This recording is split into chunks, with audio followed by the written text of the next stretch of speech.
Si estás viendo este video es porque te tocó vivir el remolino que ha sido el siglo XXI hasta ahora. Con 7.000 millones de personas y contando, la humanidad naturalmente se enfrenta a retos muy complejos, desde la discriminación, la pobreza y la violencia, hasta la inevitable catástrofe ambiental que resulta de sobreexplotar los recursos de un sistema natural finito. Lo que queda claro es que los problemas que nos toca resolver como sociedad son muchos y muy complejos. Sin embargo, es importante tener en cuenta que las oportunidades que nos ofrece este siglo también son muchas. A pesar de contribuir en ocasiones a los problemas mencionados anteriormente, el rápido avance de la tecnología, aunado a la creatividad y motivación de las nuevas generaciones, se perfila como la combinación perfecta para diseñar soluciones a estos problemas y asegurar un futuro mejor para generaciones venideras. Hay innumerables casos que confirman esta teoría, de los cuales me gustaría mencionar solo algunos para ilustrar mi punto. Conocido como el YouTube Man, este hombre originario de un remoto poblado en Kenia aprendió el arte del lanzamiento de jabalina de manera autónoma a través de videos de YouTube, ya que no habían entrenadores de este deporte en su país. Utilizando el poder de la tecnología, Julius Yago superó los retos económicos y geográficos que se interponían entre él y su sueño, y se convirtió en el campeón mundial de lanzamiento de jabalina en el 2015. Boyan Slat. Se dice que la isla de plástico que hay en el Pacífico es del tamaño de Europa. Al ver esto en uno de sus viajes, Boyan Slat, un joven de 21 años, decidió tomar acción y diseñó una trampa para atrapar el plástico sin dañar la fauna marina, proponiendo una solución viable a un problema que nos involucra a todos y que exige una solución urgente. Haley Ford. Indignada por la injusticia que representa que algunos tengamos casa y otros no, esta niña de 9 años construye casas móviles para indigentes con ayuda de su madre y utiliza su fanpage en Facebook para recolectar dinero y anunciar los resultados de sus proyectos. Estas historias desmienten el viejo y cansado paradigma que nos hace pensar que las grandes ideas y acciones y la autonomía son del dominio exclusivo de los adultos, y nos muestran que hemos menospreciado el potencial de niños y jóvenes como agentes de cambio. Cuando hablamos de niños y jóvenes hoy, estamos hablando de la generación Z, y son las características de esta generación las que están al centro de esta tendencia. Primero que nada, son nativos digitales, es decir, que nacieron con una variedad de dispositivos y que los manejan con mucho más naturalidad que nosotros. Además de esto, los miembros de esta generación son emprendedores y autónomos, fieles seguidores del movimiento DIY o Do It Yourself, hazlo tú mismo. Están muy conscientes de la situación precaria en la que se encuentra la humanidad a nivel global y tienen valores muy diferentes a los de generaciones anteriores en áreas como la igualdad, la justicia, el éxito y la felicidad.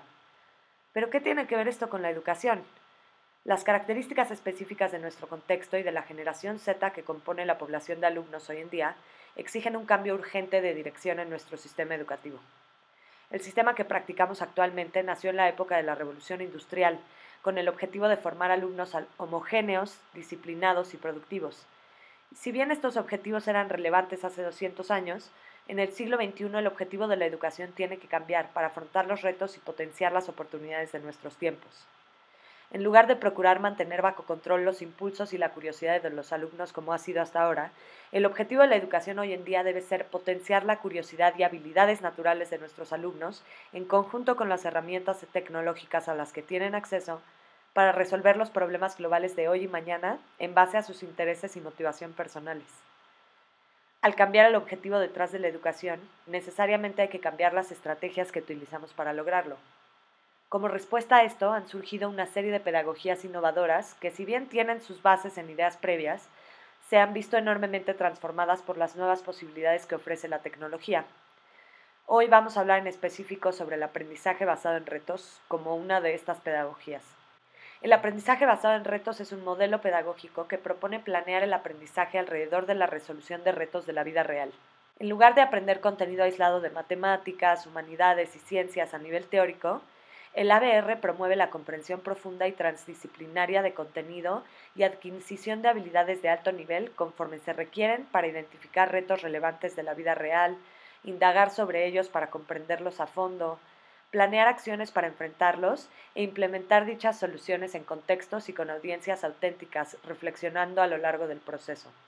Para lograr este objetivo, el ABR consta de 3 fases: Engage, Investigate y Act.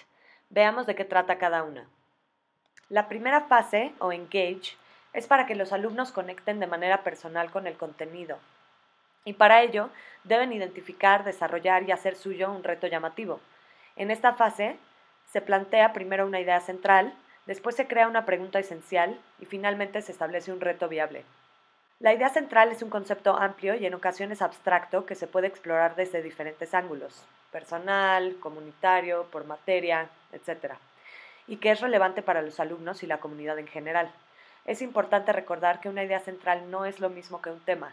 Una idea central es mucho más abstracta, amplia y engloba muchos temas. Algunos ejemplos son salud, relaciones, cultura, democracia, agua, ciudadanía, calentamiento global, violencia y sostenibilidad.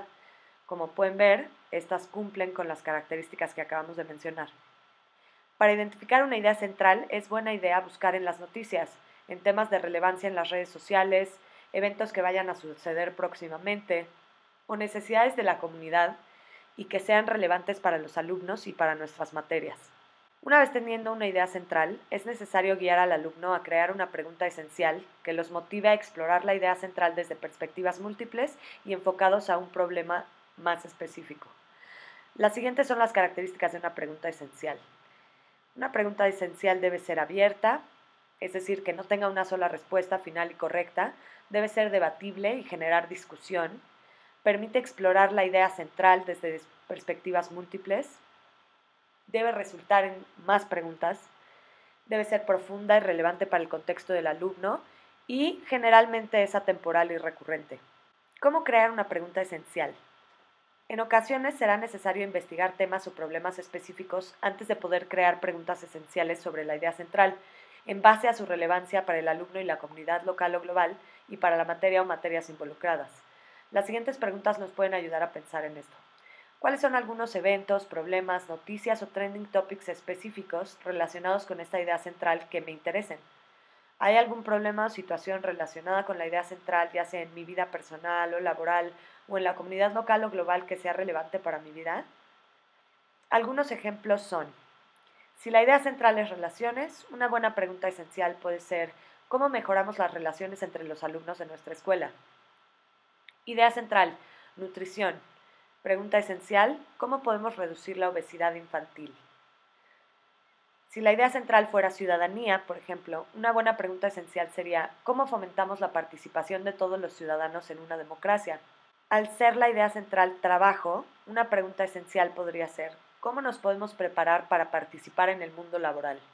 Si la idea central es diversidad, por otro lado, la pregunta esencial puede ser ¿cómo podemos proteger a las culturas originarias de nuestro país?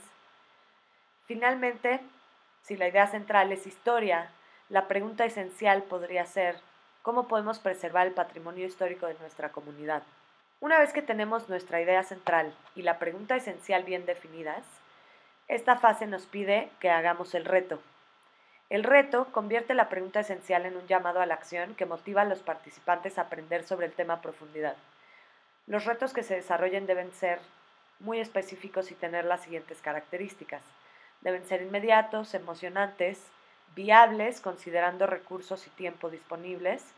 Deben ser lo suficientemente generales para que los alumnos puedan contextualizar y tomar diferentes direcciones, pero suficientemente específicos como para que estén dirigidos a un público en específico o en base al contenido de alguna materia relevante. Finalmente deben comenzar con un verbo y no incluir el cómo. Algunos ejemplos de estos son: idea central, creatividad. Pregunta esencial, ¿cómo puede el arte mejorar la vida de las personas? Reto, usar el arte para mejorar la vida de alguien. Aquí noten que la primera palabra es un verbo y el reto es suficientemente general como para que se pueda aplicar en distintos contextos. Idea central, salud. Pregunta esencial, ¿en qué consiste una dieta saludable? Reto, promover una dieta saludable en mi familia. De nuevo comenzamos con un verbo y especificamos la audiencia a la que va dirigida el reto, en este caso la familia del alumno. Idea central, democracia. Pregunta esencial, ¿por qué no participan todos los ciudadanos en la democracia? Reto, involucrar a los miembros de mi comunidad en la democracia. Pasamos entonces a la fase 2. La fase 2 es para investigar. Ya que hemos identificado el reto en el que vamos a trabajar, es importante diseñar de manera colaborativa entre los alumnos y el docente una trayectoria de aprendizaje que le permita al alumno indagar sobre el reto desde distintas perspectivas, desarrollar comprensión profunda del contenido curricular y desarrollar habilidades cognitivas de alto nivel, sentando las bases para el desarrollo de una solución viable en la siguiente fase. Para lograrlo, esta segunda fase consta de 3 pasos. Crear preguntas guía que permitan al alumno comprender las distintas dimensiones de los temas relacionados al reto. Definir recursos y actividades guía, y aquí se plantean actividades a través de las cuales los alumnos puedan interactuar con las herramientas disponibles para encontrar las respuestas a las preguntas guía. Y finalmente, análisis de información. Los alumnos aquí utilizan la información obtenida para sacar conclusiones sobre el tema en cuestión y comunicarlos a audiencias auténticas. Empecemos con las preguntas guía. A diferencia de las esenciales, las preguntas guía son mucho más específicas y pueden dirigir el aprendizaje desde diferentes perspectivas, ya sea matemática, científica, humanística, artística, etc. Estas pueden ser preguntas directas, de inferencia, de opinión, y son preguntas que surgen a partir de la pregunta esencial. Aunque los alumnos deben participar activamente en su creación, es importante que el docente se asegure de que estas preguntas nos permitan cubrir los aprendizajes esperados de nuestras materias. Aquí un ejemplo. La idea central es salud, la pregunta esencial es ¿en qué consiste una dieta saludable? Y el reto es promover una dieta saludable en mi familia. Para este reto, algunas preguntas guía que se pueden hacer para cubrir las diferentes áreas y asegurar una comprensión transdisciplinaria de los temas que se relacionan con este reto son: ¿cuáles son los grupos de alimentos que existen? Una buena pregunta para biología. ¿Cómo podemos combinar estos grupos de alimentos para tener una dieta saludable? ¿Cuáles son las consecuencias de una mala alimentación? ¿Qué porcentaje de gente en el mundo y en México sufre de padecimientos relacionados con una mala alimentación? ¿Cómo podemos graficar estos números? Y esto podría verse desde el ángulo de matemáticas. ¿Cómo es la dieta de otras culturas? Aquí incluimos geografía. ¿Cómo afecta la geografía y la economía a la dieta de otras culturas? ¿Cómo se relaciona la dieta de una sociedad con sus creencias religiosas y tradiciones? ¿Cómo era la dieta en otros periodos de la historia? ¿Cómo podemos calcular la cantidad de calorías que debemos ingerir diariamente? ¿De qué elementos está hecha la comida que consumimos? Y aquí involucramos un poco a las ciencias, la química. ¿Cómo afecta la publicidad a la dieta que consumimos diariamente? Y esto se puede ver desde una dimensión cívica y ética, por ejemplo. ¿Cómo están relacionados los medios con enfermedades como la bulimia y la anorexia? ¿O cómo afecta mi dieta a mi rendimiento físico? Y bueno, como podemos ver, todas estas preguntas son preguntas ya sea de inferencia, muy directas, algunas tienen respuestas cerradas, ¿no? Correctas o incorrectas, a diferencia de las esenciales que no lo tienen. Y son preguntas que permiten una comprensión transdisciplinar de los diferentes elementos que componen al reto. Pasamos después a diseñar recursos y actividades guía. Para ello, debemos realizar las siguientes actividades. Primero, trabajar en conjunto con los alumnos para definir las herramientas más apropiadas para contestar las preguntas. Por ejemplo, Internet, expertos, instituciones, objetos de estudio, etc.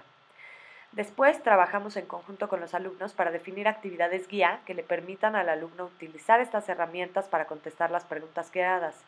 Algunos ejemplos son experimentos, encuestas, entrevistas, investigación, pláticas, resolución de problemas, observación, investigaciones fotográficas, etc.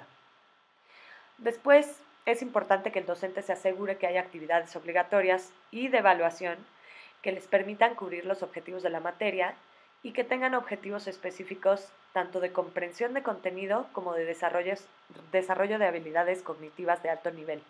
Finalmente, se define en conjunto con los alumnos las actividades que se pueden realizar en el periodo de tiempo disponible y hacer una línea del tiempo para la realización de las mismas y la entrega de tareas de evaluación, de manera que quede muy claro para el alumno cuál es su camino de aprendizaje y, evidentemente, estos van a estar más motivados a llevar a cabo el camino de aprendizaje, ya que ellos participaron de su creación. Pasamos entonces al último paso de esta fase, que es analizar y presentar información. Simplemente aquí se trata de diseñar actividades también en conjunto que le permitan a los alumnos analizar la información obtenida para generar conclusiones y comunicarlas a audiencias auténticas, ya sea a través de presentaciones, blogs, en redes sociales, periódicos escolares o comunitarios, entre otros. Una vez que hemos explorado a fondo el contenido relacionado con el reto desde diferentes perspectivas, podemos comenzar a pensar en soluciones para elegir la más viable, implementarla y evaluar los resultados. Esta es la tercera fase, actuar. Para elegir una solución, primero hay que hacer una lluvia de ideas. Aquí es importante crear un ambiente de confianza y seguridad donde los alumnos puedan expresar sus ideas libremente. Esto se logra explicándole a los alumnos que el objetivo de esta actividad no es dar las mejores ideas, sino recopilar la mayor cantidad de ideas posibles sin importar qué tan locas o tontas nos parezcan. Teniendo una lista de ideas, es necesario ahora sí evaluarlas, de manera respetuosa, obviamente, en base a viabilidad, impacto y considerando las características de la audiencia a la que está dirigida la acción para elegir la más apropiada.